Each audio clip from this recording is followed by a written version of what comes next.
जी बिस्मिल्लाहिर्रहमानिर्रहीम। जी बिस्मिल्लाहिर्रहमानिर्रहीम। हम इसमें हमारा आज का जो टॉपिक है वो है मेजर ऑफ सेंट्रल टेंडेंसी। अब मेजर ऑफ सेंट्रल टेंडेंसी की जब हम बात करें तो इसमें यहाँ पर जो सूरत है वो ये कि ये डेफिनेशन 2014 में एक बार शॉर्ट आंसर में आ चुकी है, define measure of central tendency. अच्छा, ये डेफिनेशन आपको जो है बुनियादी तौर पर यहाँ पर मिलेगी। मैं पहले इसका एक तारुफ फिर उसके बाद इसमें डेफिनेशन मार्क करवा दूंगा आपको, या फिर यानी आपको जब नोट्स बनेगी तो उसमें भी आपको क्लियरली मिल जाएगी। तो the purpose of the frequency distribution and graphical technique is to view, summarize and understand different aspects of data in a simple manner। Page number बेटा 118 है, इस पर अगर आप देख सकते हो ये डेफिनेशन, आपके पास अगर बुक है तो वहां पर भी आप ये कॉन्सेप्ट जो इसको पढ़ सकते हो। आमतौर हमने 6.1 जब सॉल्व की तो 6.1 में हमने एक बात देखी थी। 6.1 में वो क्या बात थी, वो बड़ी सिंपल थी। वो बात ये थी कि हमने उस डेटा को जो अनग्रुप डेटा में प्रोवाइड किया गया था, हमने उसको ग्रुप की फॉर्म में लिखा। हमने ग्रुप की फॉर्म में लिखने के बाद उसकी जो फ्रीक्वेंसी थी उनको लिखा। फिर हमने उनके चार्ट भी बनाए, हिस्टोग्राम ऑफ फ्रीक्वेंसी, पॉलीगन बनाए। असल में हम उनको जो बड़ी मिकदार में डेटा था उसको समराइज करते, यानी मुख्तसर फॉर्म में एक टेबल यानी एक लिस्ट की फॉर्म में लिखते ताकि उसको बेहतर अंदाज में उसको समझ सके। तो उस डेटा को व्यू करना, उसको समराइज करना और अंडरस्टैंड करना, उसके मुख्तलिफ पहलुओं को, उसके डिफरेंट एस्पेक्ट्स को, ये असल में बुनियादी मकसद था हमारा, जो इससे पहले पिछले टॉपिक्स में पढ़ा था।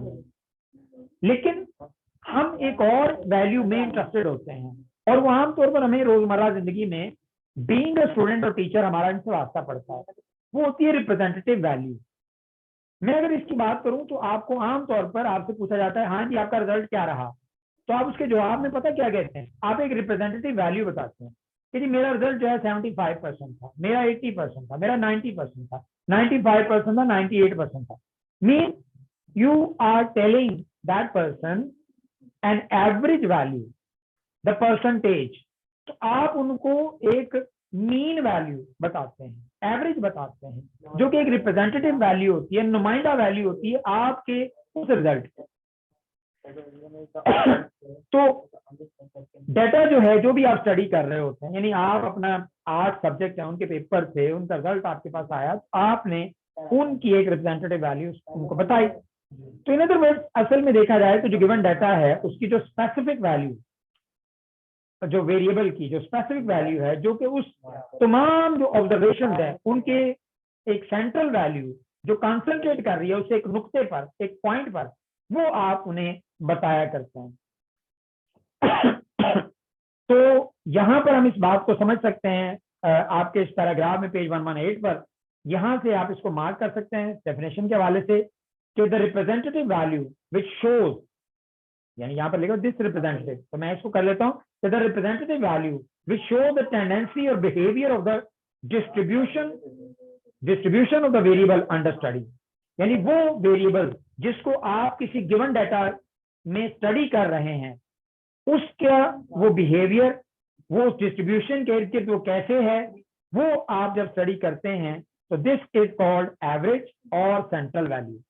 तो उस वैल्यू को आप एवरेज बोलते हैं या फिर सेंट्रल वैल्यू बोलते हैं। और यहां से आगे इसको बढ़ाएं तो आपकी डेफिनेशन मुकम्मल होती है, और वो क्या कि the measure of the variable sorry the measure of the techniques that are used to determine this central value are called measure of central tendency। definition यहां से शुरू होती है, I repeat, the representative value which shows the tendency or behavior of the distribution of the variable under study is called average or the central value, and the measure of the techniques that are used to determine the central value is called measure of central tendency। अब ये 6 हैं हमारे syllabus में, इनमें जो ज्यादा जिक्र है। नंबर 1 यहां पर क्या है जी, अरिथमेटिक मीन।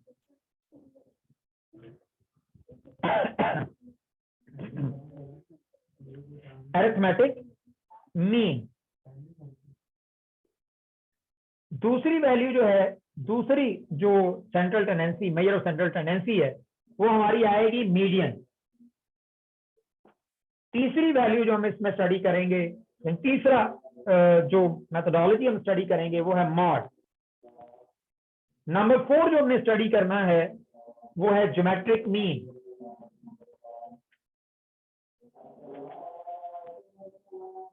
नंबर 5 जो हमने स्टडी करना है इसी एक्सरसाइज में, harmonic mean.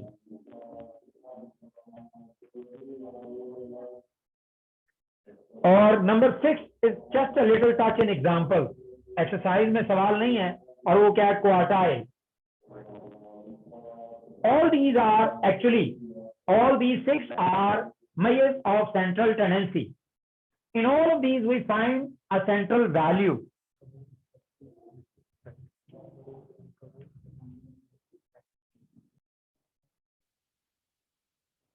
Okay, let's begin with let's proceed the topic. हम आगे चलाते हैं इसको। तो हम इन तमाम जो 6 हमने मेजर सेंट्रल टेंडेंसी हैं, जो सेंट्रल वैल्यू फाइंड करने की मेथोडोलॉजीज हैं, उनको हमने स्टडी करना है इस एक्सरसाइज में। तो उसमें हमारा पहला जो है मेथड वो क्या है, टेक्निक जो है वो क्या है, arithmetic mean of n observation. हमारे पास नंबर ऑफ ऑब्जर्वेशन दे दी गई हैं और हमसे कहा जाता है कि उसका अरिथमेटिक मीन निकालना। तो जनरली हम इसको आम जुबान में उसको एवरेज भी बोलते हैं। तो इसको निकालने का तरीका ये कि sum of all values of observation divided by number of observation. हमारे क्वेश्चन नंबर 2 को अगर हम देखें एक्सरसाइज 6.2 में, तो उसमें हमारा क्वेश्चन नंबर 2 का पहला पार्ट जो है वो यही है, डिफाइन अरिथमेटिक मीन। और ये भी मैं आपको बताता चलूं कि अरिथमेटिक मीन की डेफिनेशन 2016 में, 18 में एक बार बोर्ड में आ चुकी है, define arithmetic mean, short answer. और इसका आंसर आपको मिलेगा पेज नंबर 118 पर। अरिथमेटिक मीन और simply called mean is a measure that determines a value observation of the variable under study by dividing the sum of all values mean observations of the variable by their number of observations. हम इसको denote कैसे करते हैं? इसकी डिनोशन के लिए हम capital X और इसके ऊपर एक बार सिंबल लगाते हैं। ठीक है, तो ये किस चीज का सिंबल है? ये सिंबल है अरिथमेटिक मीन का, और इसके लिए एब्रिविएशन AM भी हम लिख लिया करते हैं। और that will be equal to sum of all values of observation, यानी इसके लिए हमें एक सिग्मा, ये इस तरह का सिंबल होता है सिग्मा इसको बोलते हैं, और ये चीज इसके आगे हम ये x लिखेंगे। x mean values of the variable under study, तो divided by number of observation which is denoted by n। तो हमारा फिर ये फार्मूला बना इसका, जो अब हम यूज करेंगे क्वेश्चन नंबर 3 में कि पहली मेथोडोलॉजी में, arithmetic mean x bar sum of x over n। तो ये जनरल अरिथमेटिक मीन निकालने के लिए इसका इस्तेमाल। लेकिन यहाँ हमें एक बड़ी एक अहम बात अभी हमें याद रखनी है, और वो क्या है? वो ये है कि डेटा, हमने एक्सरसाइज पिछली में पढ़ा था कि data is either in ungroup form और ग्रुप फॉर्म। अगर डेटा जो है अनग्रुप फॉर्म, रॉ फैक्ट्स और फिगर दिए गए, तो फिर हम ये मेथड यूज करेंगे। अनग्रुप डेटा के लिए हम ये फार्मूला यूज करेंगे अरिथमेटिक फाइंड करने का, अरिथमेटिक मीन निकालने के लिए हम ये फार्मूला इस्तेमाल करेंगे। लेकिन अगर डेटा है वो हमने उसको स्टैटिस्टिकल टेक्निक यूज की, जैसा कि हमने 6.1 में किया, और उसको ग्रुप फॉर्म में ले आए, तो फिर उस सूरत में फार्मूला जो है वो उसका तब्दील हो जाएगा। उस सूरत में फार्मूला जो है वो ये ही रहेगा। लेकिन इसके अलावा भी अभी हमें और मेथोडोलॉजी पढ़नी है। अगर आप थोड़ा सा एक नजर दौड़ाएं 6.2 में क्वेश्चन नंबर 3 को देखें, तो यहाँ पर कुछ एक और बात जो है आपके नॉलेज में लाई गई है। वो क्या है कि find arithmetic mean by direct method for the following set of data. ठीक है, तो ये क्वेश्चन नंबर 3 है। तो ये जो हम कर रहे हैं इसको हम कहते हैं डायरेक्ट मेथड। क्या बोलते हैं? Direct method. तो इसके लिए हम ये फार्मूला यूज करते हैं। इसका मतलब ये हुआ कि हमारा जो क्वेश्चन नंबर 3 होगा वो हम इसी तरीके से करेंगे। तो बिस्मिल्लाह करते हैं। ये क्वेश्चन नंबर 3 का पार्ट 1 जो है ये हमारा 2014 में, 16 में, 18 में आ चुका है। ठीक है, और इसके साथ जो है क्वेश्चन नंबर 3 का पार्ट 2 जो है ये 18 और 21 में भी पूछा जा चुका है एज अ शॉर्ट आंसर। तो हम इसका पार्ट 1 करने लगे। क्वेश्चन नंबर 3 हमारा है इसमें, और हम एक्सरसाइज जो है 6 हमने 2 का आगाज किया है। क्वेश्चन नंबर 3 में हमारे पास जो गिवन डाटा है मीन सेट ऑफ डाटा है, उसको हम एक्स से डिनोट कर लेते हैं, तो एक्स वेरिएबल के इक्वल है। अब यहाँ पर ये एक्सेस जो है वो क्या है, वो है 12, 14, 17, 20, 24, 29, 35 और 45। अब अगर आप डायरेक्ट मेथड के मुताबिक, क्योंकि उसने कहा है, तो उसका फार्मूला अगर आप ऑब्जर्व करें तो उस फार्मूला में आपको नजर आ रहा है कि आपको सम ऑफ एक्स चाहिए और नंबर ऑफ ऑब्जर्वेशन आपको चाहिए। तो इसके लिए फिर पहले हम क्या करते हैं कि सम ऑफ एक्स निकालते हैं यहाँ पर, यानी 12 plus 14 plus 17 plus 20 plus 24 plus 29 plus 35 plus 45। आप लोगों ने अब रोजाना कैलकुलेटर अपने पास रखना है, तो we calculate these value so that कि हम आसानी से जल्दी से काम कर सकें। तो जो जल्दी ब्रिस्कली करेगा तो उतना ज्यादा हमारा आसानी से काम हो जाएगा। तो इसका सम किसके इक्वल आएगा जी हमारे पास, सम किसके इक्वल आएगा हमारे पास जी? निकाला नहीं अभी तक आप लोगों ने, कैलकुलेटर नहीं है किसी के पास? Girls, do you have calculator? 196 good, 196 very good जी, 196 हमारे पास निकला है। अब हमने इन ऑब्जर्वेशन को काउंट करना है। Number of observation stand for n, ये डिनोटेड बाय एन, और ये हमारे पास 1 2 3 4 5 6 7 8। इस क्वेश्चन में हमारे पास एन की वैल्यू 8 है। हमारे पास फॉर्मूला मौजूद है एक्स बार का, वो हमने फाइंड करना है। तो हम x bar is equal to क्या लिखते हैं, sum of x over n, और इसमें वैल्यूज रिप्लेस कर देते हैं। अब इसकी वैल्यू जो है वो इसमें रिप्लेस करते हैं, तो हमारे पास वो क्या आएगी, सम ऑफ एक्स है 196, ठीक है। सम ऑफ एक्स क्या है हमारे पास 196 डिवाइडेड बाय 8, और ये आंसर कितना आ गया 44.5 24.5 जो है हमारा आंसर निकला है एक्स बार में। तो ये जनाब इसमें बड़ा इजी सा एक क्वेश्चन आपने देखा कि ये आसान सा एक सवाल था। इसका पार्ट 2 भी आप आसानी से कर लेंगे। और आपने लिखा कि 2014 में, 16 में, 18 में, 21 में ये क्वेश्चन आ चुका है। अब इसके बाद हम आगे थोड़ा सा इसको बढ़ाएं, तो क्वेश्चन नंबर 4 में जरा इस स्टेटमेंट को पढ़ें तो लगता है कि for each of the data in question number 3, इन दोनों डाटा के लिए compute arithmetic mean using indirect method. यानी हमने डायरेक्ट मेथड तो सीख लिया, लेकिन अब हमें इनडायरेक्ट मेथड जो है वो करना है। अब इनडायरेक्ट मेथड जो है, इसी अरिथमेटिक मीन को, इसी डाटा को फाइंड करने के लिए क्या होगा, ये चीज हमें देखनी है। इस मकसद के लिए यकीनी सी बात है कि 2 अलग फार्मूले इस्तेमाल होंगे। एक जो इनडायरेक्ट मेथड जो है मैंने जैसे आपको बताया कि 2 मेथड है इसमें इनडायरेक्ट में। एक को हम जो है वो डेविएशन मेथड बोलते हैं, और दूसरे को हम कोडिंग मेथड यानी यू मेथड का नाम भी देते हैं, ठीक है। तो डेविएशन फ्रॉम मीन के जरिए हम उस डेविएशन मेथड को इस्तेमाल करते हुए, यानी उस इनडायरेक्ट मेथड के 2 नाम मैं यहाँ पर उनका जिक्र कर दूं, तो ये जरा देख लीजिएगा इसमें। तो हमारे जो अगला जो इसमें टॉपिक है वो क्या, कि हमने यहाँ पर क्वेश्चन नंबर 4 जो है वो हमें करने के लिए कहा गया है। क्वेश्चन नंबर 4 में हमारे पास जो डाटा है वो वही है, यानी हमें कहता है क्वेश्चन नंबर 3 वाला डाटा यूज कर लें, वो है 12। हम पार्ट 1 को ही ले लेते हैं उसमें, तो 12, 14, 17, 20, 24, 29, 35 और 45 डाटा वही है हमारे पास, और n जो है उसकी वैल्यू भी हमारे पास वही 8 ही आएगी। हमसे x बार जो है वो मांग, जी बेटा। सर हम इसमें पार्ट 2 की भी वैल्यूज ले सकते हैं?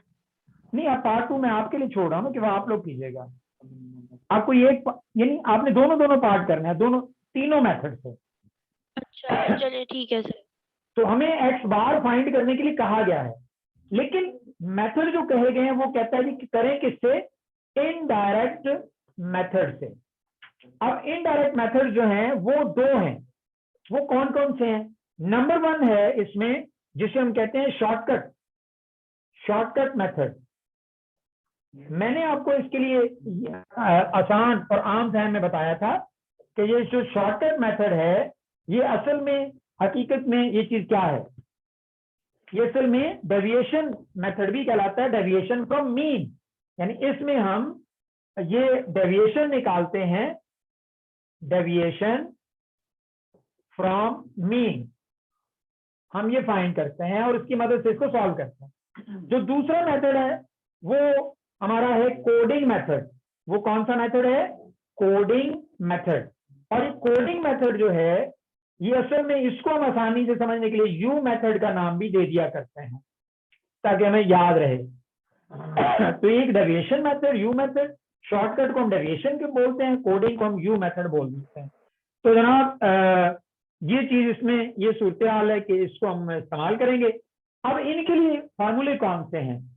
यकीनी सी बात है ये दो मेथड हैं और इन दोनों को हमने यानी दोनों मेथड से हमने इसको कवर करना है।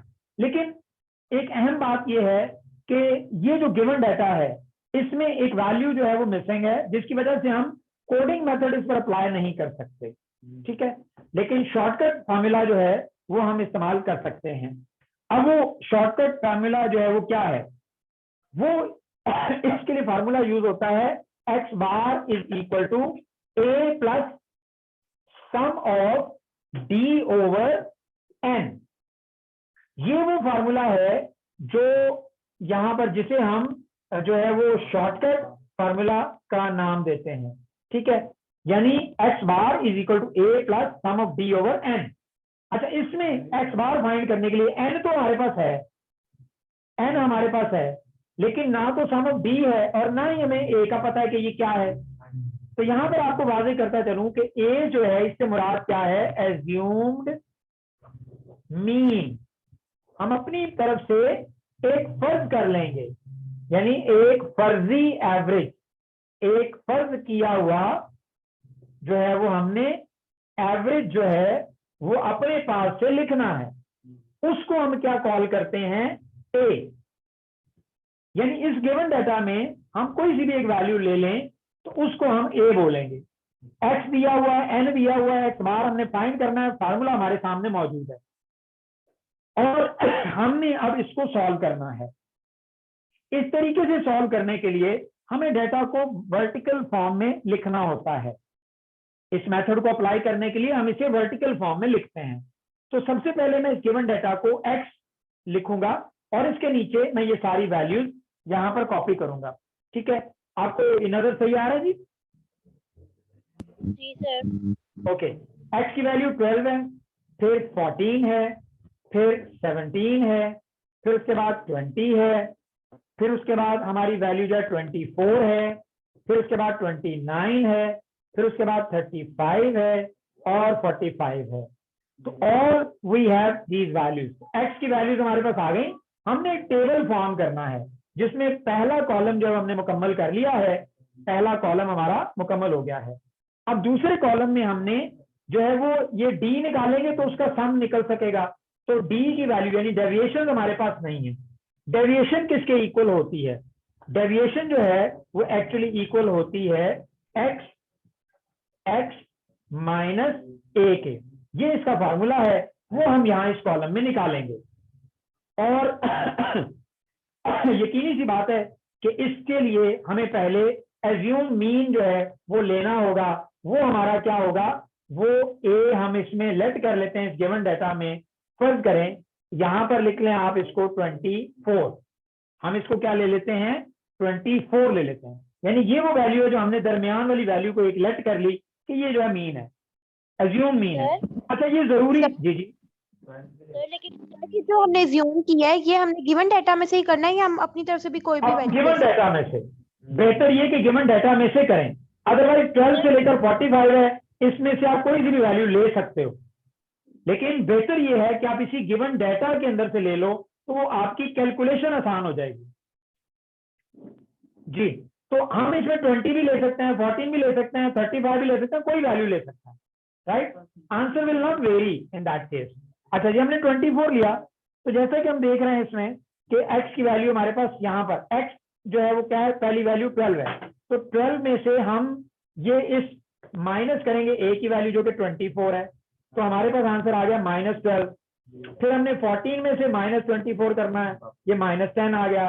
17 में से -24 करना है तो ये -7 आ गया। 20 में से -24 करना है तो ये -4 आ गया। फिर 24 में से -24 करना है, यानी आप देख रहे हो x में से हर x value, corresponding x value में से मैं a की वैल्यू माइनस करता चला जा रहा हूँ और मेरे पास वैल्यूज आती जा रही हैं। तो 29 में से मैंने माइनस किया 24 तो 5 आ गया। फिर 35 में से माइनस किया मैंने 24 तो मेरे पास कितना आ गया 9। और 45 में से मैंने 24 माइनस किया तो मेरे पास कितना आ गया, ये 35 में 24 मैंने 11 आता है, सर 11 आएगा और ये 21 आ जाएगा मेरे पास। अब अगला जो हमारा काम है इसमें वो हमने क्या निकालना है, वो यहाँ पर हमने निकालना है सम ऑफ डी। क्या निकालना है, सम ऑफ डी। ये सम ऑफ डी मैं लिख रहा हूँ, ये नजर आ रहा है आपको? जी सर। जी sir. Okay, sum of D जरा निकालिएगा, जरा बताइएगा मुझे कितना आया है आपके पास।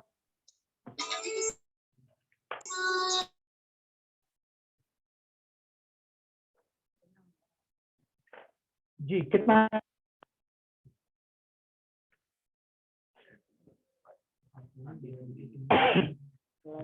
जी 4 आया आपके पास। सम ऑफ डी कितना निकला है, 4। जी मेरी आवाज आ रही है बेटा आप लोगों को? जी। अच्छा, एज वी नो दैट कि x bar is equal to a plus sum of d over n। अब हमारे पास क्योंकि सारी वैल्यूज हैं, a की वैल्यू हमने 24 लेट की थी, सम ऑफ d हमने क्या लेट किया, सॉरी फाइंड क्या किया 4, और n की वैल्यू हमने ऊपर लिखी हुई है वो 8 है, तो 4 को 8 पर डिवाइड करेंगे तो 24 प्लस 0.5 आ जाएगा और टोटल हमने निकाला तो ये तो आंसर बिल्कुल वही आ गया जो हमने डायरेक्ट मेथड से निकाला था। तो ये है इनडायरेक्ट मेथड। इस तरीके से आपने क्वेश्चन नंबर 3 के दोनों पार्ट, यानी दूसरा सेकंड पार्ट मैंने आपके लिए छोड़ा, वो आप कीजिएगा, और अगर आंसर सही नहीं आए तो you will definitely tell me, मैं आपको इसे करवा दूंगा किसे कैसे करना है। एनी प्रॉब्लम, यहाँ तक कोई ऐसा प्रॉब्लम जो आपको समझ नहीं आया हो? No sir. जी समझ आ गया सबको? जी सर। ओके, यहाँ पर आज फिर हमने पढ़ा, ये आप डेफिनेशन याद करने की कोशिश कीजिएगा क्योंकि बोर्ड में आ चुकी हैं।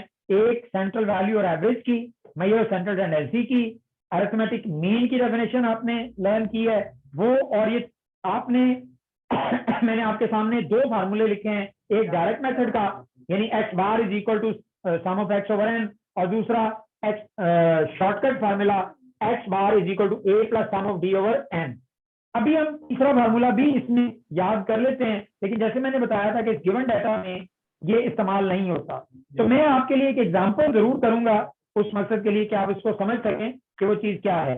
लेकिन फिलहाल तभी मैं आपके लिए फार्मूला लिख रहा हूं, और वो फार्मूला क्या है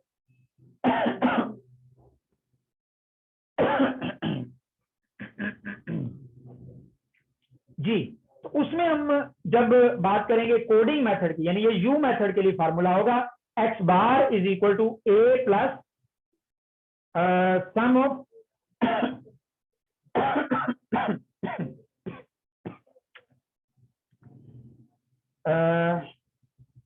सम